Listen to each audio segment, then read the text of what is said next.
da neuropsicopedagogia? O aspecto prático é que nós temos dois campos de atuação bem delimitados, tá? Dois campos de atuação bem delimitados. Nós vamos, então, como eu falei, atuar diretamente com a aprendizagem, com a neuroaprendizagem, com a estimulação cognitiva, com o desenvolvimento de estrutura cognitiva, para que o sujeito possa aprender. Independente se esse sujeito tem diagnóstico ou não tem diagnóstico, independente se ele tem transtorno ou não tem transtorno, independente se ele tem dificuldade, déficit ou altas habilidades. Nós vamos auxiliar essa estrutura cognitiva para que ela possa se expandir e cada vez ampliar o seu processo, a sua capacidade de aprender. Esse é o nosso objetivo enquanto neuropsicopedagogos. E daí, como a gente está falando da neuropsicopedagogia enquanto campo prático, então quais são os dois campos de atuação da neuropsicopedagogia, tá? Quais são? Vamos lá.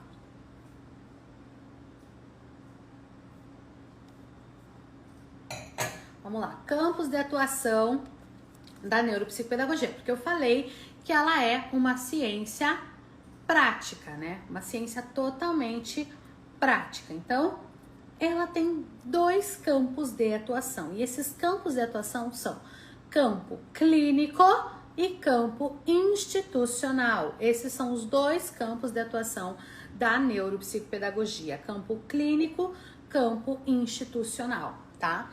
Karen, qual que é a diferença em campo clínico e campo institucional? Primeira coisa que eu quero falar para vocês já ouviram falar em falso cognato?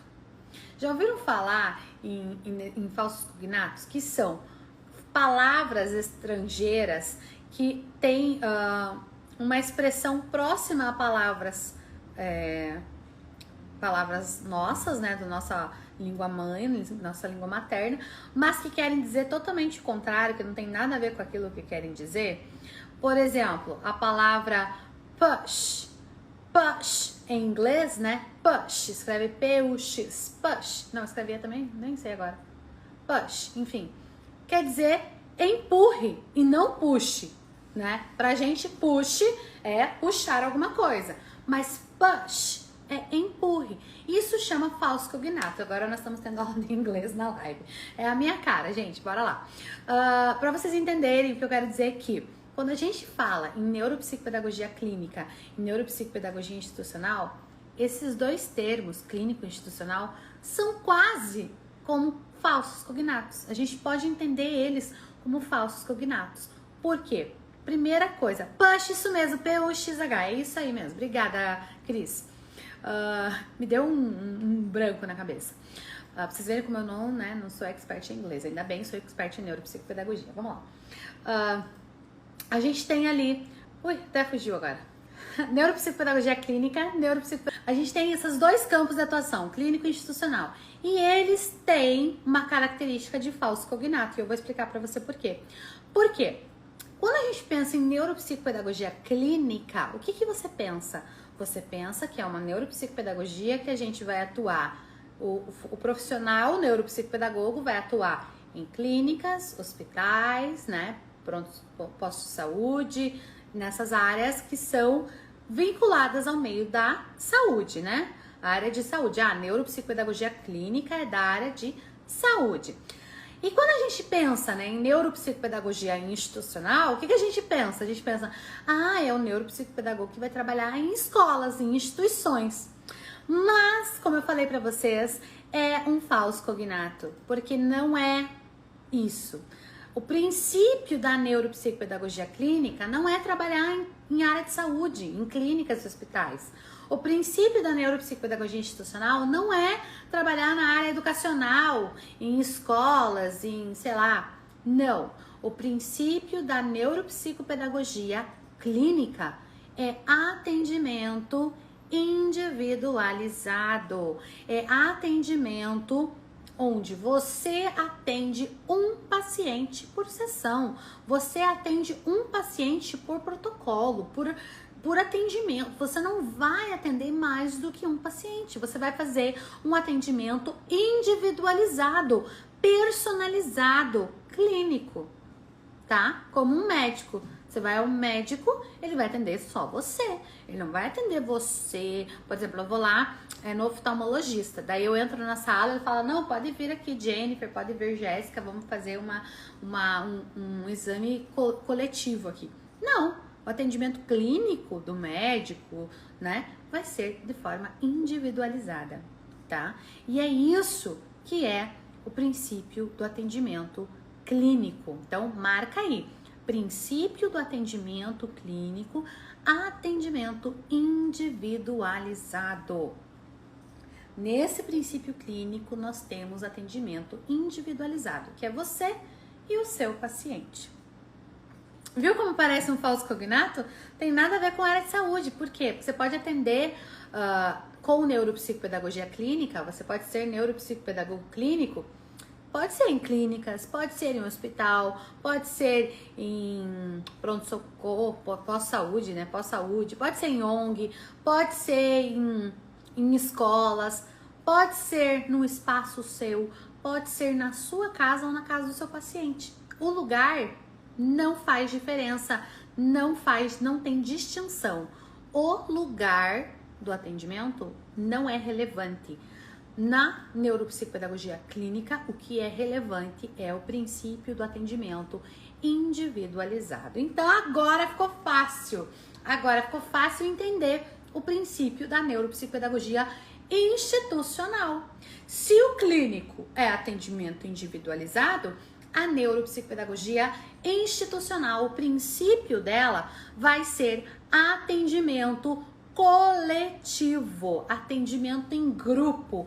Você vai atender grupos de pessoas. E aí eu falo pra você, não é grupo de 40 pessoas, não é uma sala de aula, tá? Não é uma palestra, não é nada disso.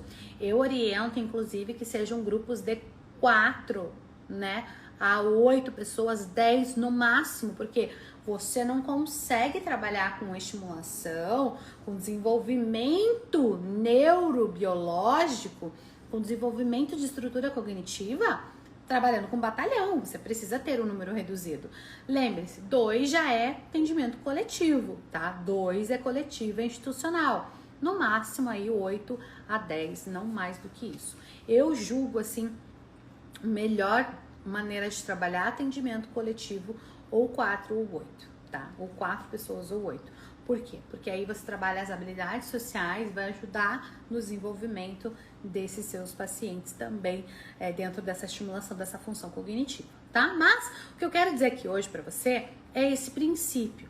O atendimento institucional, você pode ser neuropsicopedagogo institucional em qualquer lugar que comporte esse atendimento em grupo.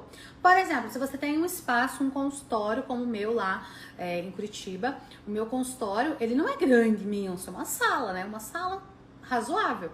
Eu poderia atender de forma institucional lá? Sim, com certeza, porque cabem 2, 3 pessoas para atendimento tranquilamente. Não poderia ter um grupo maior do que isso, mas 2, 3 pessoas eu poderia sem problema nenhum. Então é isso que você tem que entender. O lugar que você atua como neuropsicopedagogo não é o que vai definir o seu campo de atuação, não é o que vai definir o princípio da sua atuação. O princípio dela, se é clínico, uma atuação clínica ou se é uma atuação institucional, está relacionado com a quantidade de sujeitos que você atende. Se você atende 1, é clínico. Se você atende 2 ou mais, é institucional. Então, agora eu tenho certeza que alguém tá pensando isso, alguém tá pensando assim, Karen, mas se tem só 2, se é clínico institucional, e a neuropsicopedagogia hospitalar? Tem pós, né? Neuropsicopedagogia hospitalar. E aí? Que campo de atuação é esse? Como assim não tem campo de atuação da neuropsicopedagogia hospitalar? Como assim só tem clínico institucional? E aí eu te digo, como que nós vamos atender? Ou nós vamos atender um sujeito, ou nós vamos atender 2 ou mais sujeitos. Então, se para 1 é clínico, para 2 ou mais é institucional, o que é a neuropsicopedagogia hospitalar? A neuropsicopedagogia hospitalar é uma pós-graduação, é uma especialização que ela não te dá nem a competência clínica, nem a competência institucional. Você pode escolher a qual competência você quer usar, mas ela vai te dar uma especialização de entender como atuar dentro do contexto de um hospital, porque existem regras dentro de um hospital, existem normas, existem seguranças do trabalho dentro de um hospital, que você precisa entender como isso vai funcionar lá dentro. Então você vai ser especialista para desenvolver a sua atuação, seja era clínica, atendimento individualizado, ou institucional, atendimento coletivo dentro dos hospitais, tá? Teoricamente, uma pós dessa, ela deveria te dar todas as orientações quanto a prevenção a doenças, né, os protocolos ali de saúde, porque são importantes dentro de um hospital, tá bom?